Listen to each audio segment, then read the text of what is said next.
Hey everyone, this is a short video introducing you to some background ideas in the work of Judith Butler.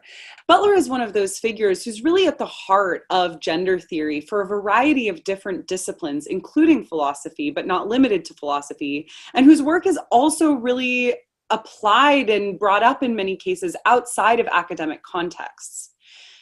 For the purposes of this video, I wanted to give you an introduction into some of the philosophical concepts that Butler is working with. Butler's work is really rooted in philosophy in a way that is sometimes not drawn attention to. So I really want to do precisely that here, to draw attention to philosophical antecedents and roots in her work. And I want to do that by drawing attention to three different philosophical traditions that she is working with. The first is the philosophical tradition of the 19th century German philosopher Hegel. Butler wrote her PhD thesis on Hegel, which became her first book. And why do I mention that here? We're not reading Hegel in this class. You might not know who Hegel is. Who cares? Well, the reason I mention Hegel here is because you've actually already encountered his ideas in an indirect way. And that's through Beauvoir's idea that being is becoming. Both Beauvoir and Butler are steeped in the work of Hegel, and Hegel is the philosopher who is most famously associated with this idea that being is becoming.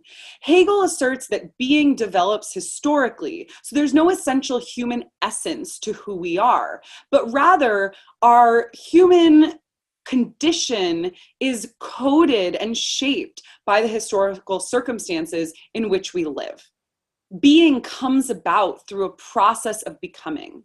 This will be the basis for Butler's theory of gender performativity, but it's not the only basis. The second philosophical tradition that Butler is working with here is that of phenomenology, which is of course a philosophical tradition that we have already encountered. One of the reasons that I wanted to assign this essay, Performative Acts and Gender Constitution, here is because it's a little known early essay by Butler. It comes out before Gender Trouble, which is her main text on performativity. And it's actually really the first place where she's working out this theory of performativity. And as you can see from reading this text, she does so precisely in terms of phenomenology, drawing on Beauvoir's idea that one is not born but becomes a woman, as well as Merleau-Ponty's idea that when we think about the body as sexed, we also think about the body as sexed within a historical context. So one thing that Butler really draws on in this essay, you can see this around page 521, but a number of other places, is the idea that the body is a historical idea, which is one that comes from Merleau-Ponty. When we say that the body is a historical idea, it doesn't mean that I don't feel like my body is material. It doesn't even mean that my body isn't material, right? But it means rather that my material body is coded, understood in such a way that reflects the historical sedimentation of a particular society. So for phenomenology, as you'll recall, the first-person perspective of how you experience yourself is paramount. But that's not in opposition to a historical or perhaps a sociological understanding of who you are.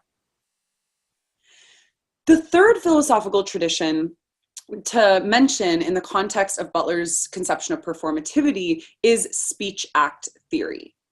Speech-act theory is the origin of the concept of performativity.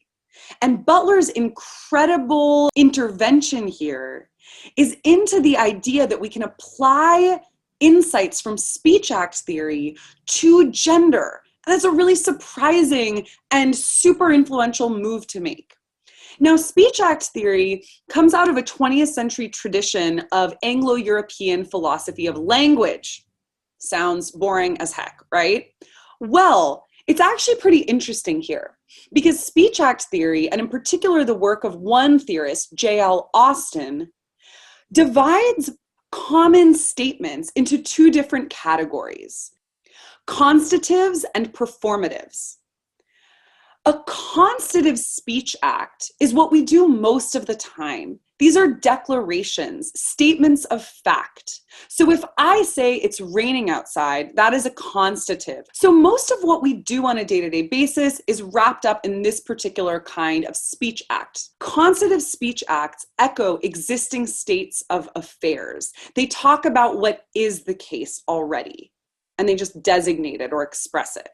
This is most of what we do in our everyday speech. But there's this other category that's actually pretty rare in our everyday speech called performatives. Performatives, instead of echoing existing states of affairs, actually bring about new states of affairs through their very utterance. The classic example here, which is a pretty interesting example from a perspective of philosophy of gender, is the example of an officiant at a wedding who says, "I now pronounce you man and wife." This is the example that Austen gives, very classic sort of heteronormative example, right? If I am endowed with the authority to pronounce somebody man and wife, then my utterance actually brings about their marriage, right? Promises also count as performatives. Signatures count as performatives. But the thing is, I have to have the right conditions for a performative to work. So if I say, "I now pronounce you man and wife," just like right now in my office, nothing's happening, right? Or if I say it to two friends and I don't actually have the authority because I haven't gone through that process of being an official officiant of a wedding, then it's not a performative, right? And so performatives bring about states of affairs, but under the conditions where somebody has the authority to make a statement. How then does all of this apply to gender? Well, Butler says that gender is performative. And what she means by this is not that we perform our gender in a theatrical sense, right? In a theatrical performance, I bring myself as an individual into a scene where I adopt a role. So I have myself and then I have my role. The reason that this doesn't work in thinking about gender performativity is that it presumes a self that's behind the role. And Butler's whole point is that there is no such distinction and there's no such self behind the role.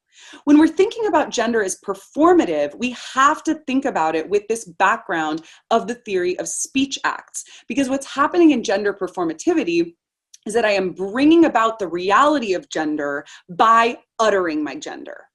But uttering my gender doesn't mean just speaking, right? And so Butler is extending this claim from philosophy of language into our very embodiment. This is a hybrid of phenomenology and speech act theory. So my way of performing my gender isn't just in making a statement about my gender. It's also in the expression of my physical gestures, right? My way of walking, my way of dressing, my way of speaking.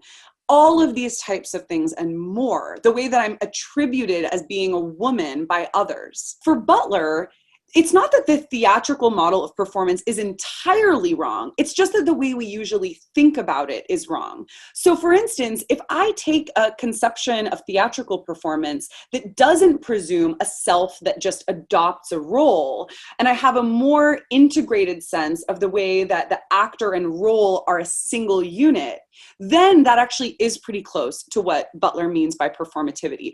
Performativity happens within a broader social context. In the same way that my saying, "I now pronounce you man and wife," only operates as a performative in a broader social context where there are two people in front of me, presumably a man and a woman, and I have the official authority to pronounce them married. The reason I really want to emphasize this is that it's super easy to misunderstand Butler as saying gender is a performance and take that in the usual sense that we mean performance. And I just want to draw your attention in this context to the second paragraph on page 520, where Butler writes the following. This is the second sentence of that paragraph. "In opposition to theatrical or phenomenological models which take the gendered self to be prior to its acts, I will understand constituting acts not only as constituting the identity of the actor, but as constituting that identity as a compelling illusion, an object of belief." This goes back to some of our claims about social construction last week, where we said that social construction is, of course, not natural, right? But that also doesn't mean it's fictional. It's existing sort of in this space in between the natural and the fictional, where the social construction has real material effects, but it's also an object of belief. One final thing I want to note here is that unlike a speech act performative, which just happens one time, gender performativity is necessarily ongoing. And so I constitute myself as a woman through the repeated performance of my gendered embodiment. Repetition is crucial to Butler's worldview here.